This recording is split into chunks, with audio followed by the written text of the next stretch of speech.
Bu Lili dikenal sebagai pribadi yang lembut, ramah, dan berwibawa.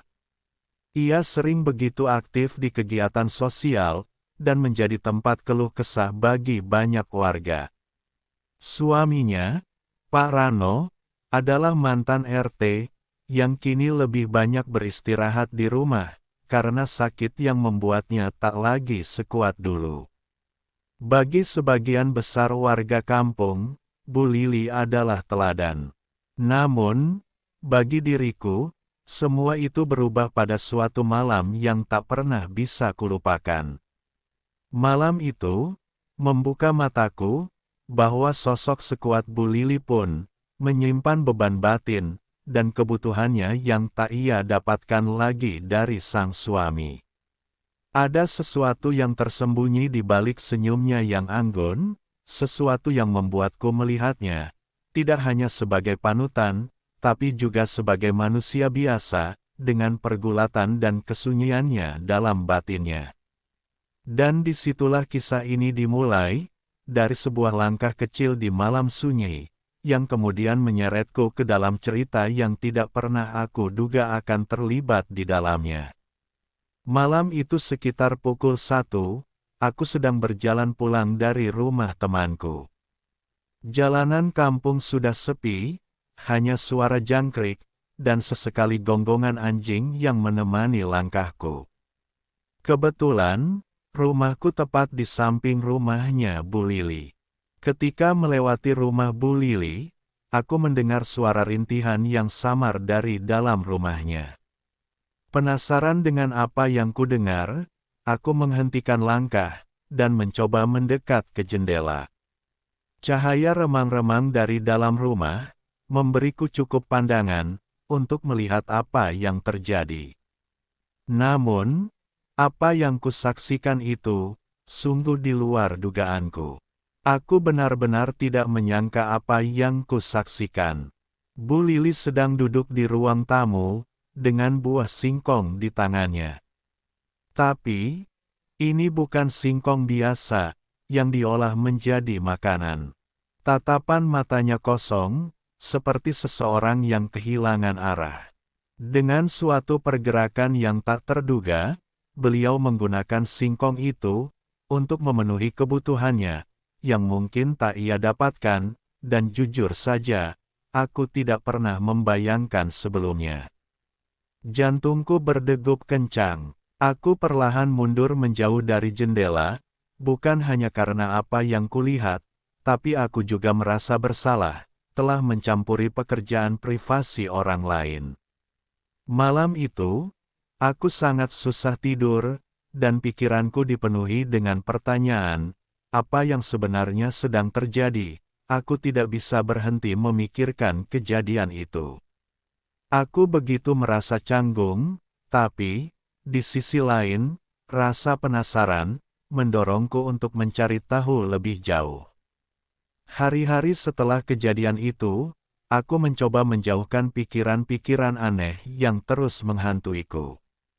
Tapi, aku mulai memperhatikan hal-hal kecil, yang sebelumnya luput dari perhatianku. Wajah Bu Lili, yang biasanya ceria, kini terlihat lebih lelah. Senyumnya yang tulus, terasa seperti topeng, untuk menyembunyikan sesuatu yang dalam. Beberapa hari kemudian, aku memberanikan diri, untuk mengirim pesan kepada Bu Lili lewat WA. Pesan pertamaku cukup sopan, hanya menanyakan kabar, dan basa-basi tentang kehidupan sosial di kampung. Namun, perlahan-lahan, aku mulai mengarah ke topik yang lebih jauh. Aku tidak menyangka, Bu Lili merespons pesanku dengan ramah, meskipun ada sedikit kehati-hatian dalam jawabannya. Ketika aku mulai menyentuh topik yang lebih jauh tersebut, Bu Lili berhenti membalas pesan. Namun, saat malam tiba, teleponku berdering, dan kulihat, nama Bu Lili muncul di layar. Aku begitu terkejut, dan hampir tidak percaya. Setelah ragu-ragu beberapa detik, akhirnya, aku menjawab panggilannya. "Revi, Ini ibu, tolong kamu ke rumah ibu sebentar ya, penting, ucap Bu Lili. Ketika aku tiba di rumahnya, suasananya berbeda dari biasanya. Lampu di ruang tamu agak redup, dan hanya ada secangkir teh di atas meja. Bu Lili duduk di kursi rotan, menatapku dengan pandangan yang sulit kuartikan. Apa maksudmu dengan pesan tadi? Tanya Bu Lili, dengan suara terdengar lembut, namun tegas. Aku terdiam sejenak, mencari kata-kata yang tepat untuk merespons. Akhirnya, aku jujur, dan mengungkapkan bahwa aku melihat sesuatu dari jendela rumahnya malam itu. Ada keheningan panjang menyelimuti saat itu, sebelum akhirnya, Bu Lili menghela napas panjang. Revi, apa yang kamu lihat itu, jangan ceritakan kepada siapapun ya, ini rahasia kita, pinta Bu Lili. Aku mengangguk, baik Bu, saya janji, sahutku. Percakapan itu, membuka pintu bagi kami, untuk berbicara lebih sering. Dari hari ke hari, kami makin sering mengobrol lewat telepon. Awalnya, aku hanya merasa kasihan kepada Bu Lili, yang tampaknya kesepian, karena kondisi suaminya yang sakit. Namun, perlahan-lahan, aku mulai melihat sisi lain dari dirinya, yang tidak pernah aku bayangkan sebelumnya. Bu Lili bercerita, bahwa kehidupannya berubah drastis setelah Pak Rano jatuh sakit. Beliau harus mengurus suaminya, sekaligus menjalankan tugas-tugas rumah tangga. Sementara kebutuhan emosional dan biologisnya terabaikan. Dengan nada pelan, beliau mengaku, bahwa tindakan yang aku lihat malam itu, adalah cara beliau, untuk mengisi kekosongan batinnya, tanpa melibatkan orang lain. Sejak itu, kami pun semakin akrab, dan aku jadi sering mengantarkan makanan, atau sekadar mampir untuk berbincang dengannya. Namun, semakin sering aku berada di sana, semakin besar risiko yang aku rasakan. Bisik-bisik tetangga mulai terdengar olehku. Suatu hari, ketika aku pulang dari rumah Bu Lili, Bu Lina menghentikanku. Revi, kamu sering ke rumah Bu Lili ya? Hati-hati loh, nanti orang-orang ngomong yang tidak-tidak, ucapnya. Aku hanya tersenyum, dan berkata, saya cuma bantu-bantu Bu, nggak ada apa-apa kok, sahutku. Tapi dalam hati, aku tahu, gosip seperti ini, bisa menjadi masalah besar. Pada suatu hari lainnya, Bu Lili mengajakku ke rumahnya, untuk sekedar mengobrol. Sesampainya di sana, Bu Lili tetap menjaga wibawanya. Aku merasa gugup, karena harus bertemu beliau secara langsung. Namun, pertemuan itu, menjadi momen penting dalam keakraban kami. Tetapi, aku bisa merasakan, bahwa beliau, mulai lebih jujur denganku. Kami berbicara tentang banyak hal, tentang kehidupannya dulu, tentang Pak Rano, bahkan, tentang mimpinya, yang kini terasa jauh dari jangkauan. Revi, ibu mau tanya, kamu sering kirim pesan ke ibu ya? Tanyanya, sambil tersenyum tipis. Aku hanya mengangguk, merasa sedikit malu. Ibu tahu kamu penasaran, tapi, ibu juga percaya, kamu tidak akan cerita ke siapapun, benar kan? Aku mengangguk lagi. Obrolan kami saat itu, lebih terbuka, dibanding sebelumnya. Bu Lili bercerita tentang kehidupannya, tantangan yang beliau hadapi, dan bagaimana beliau mencoba menjaga martabatnya di mata masyarakat. Aku mendengarkan dengan penuh perhatian, merasa bahwa, di balik sosoknya yang anggun, ada seorang wanita biasa, yang juga memiliki kelemahan, dan kebutuhan. Ada rasa sakit dalam suaranya, yang membuatku tak mampu berkata-kata. Aku hanya mendengarkan, mencoba memahami beban yang beliau pikul. Ibu tidak ingin mencari pelarian di luar, karena itu hanya akan merusak semuanya. Jadi, ibu mencoba mencari cara untuk bertahan, meski mungkin itu terlihat aneh atau salah di mata orang lain, ucapnya. Kata-kata itu mengguncangku, aku merasa iba terhadapnya, dan ingin sekali meringankan beban yang ia pikul. Akhirnya, dalam obrolan yang dalam tersebut, tanpa sadar, entah siapa yang memulainya, kami, tiba-tiba, terjun ke dalam jurang kebahagiaan. Bu Lili, dengan begitu sigap, menjangkau sesuatu yang ada padaku itu. Tanpa ragu, dan tanpa memikirkan batasan sosial yang ada, ia begitu semangatnya memakan sesuatu itu. Aku yang tak dapat membendung lagi. Gejolakan itu, langsung saja mengikuti semua arahan yang ia ciptakan. Hingga tak membuang kesempatan, kami pun langsung saja mengarungi lautan lepas, dengan tetap menjaga, agar tidak terlalu berisik. Singkat cerita, setelah semuanya selesai, ia tersenyum padaku, dan berterima kasih, karena aku telah membantu beban yang ia pikul, selama suaminya jatuh stroke. Hingga kini, keakraban kami tetap berlanjut, dan semua rahasia masih tertutup dengan rapat, walaupun, kadang, ada cemoohan tetangga, yang melihat, aku sering berkunjung ke rumahnya. Hari-hari berlalu, dan meski semua tampak tenang di permukaan, aku tahu bahwa hubungan kami tak lagi sebatas antara seorang tetangga dan ibu-ibu kampung yang disegani. Ada ikatan emosional yang tumbuh bukan sekadar rasa kasihan, tapi sebuah pemahaman mendalam tentang kesepian, tentang kebutuhan untuk dipahami. Namun, rasa bersalah itu kadang datang menyelinap saat malam.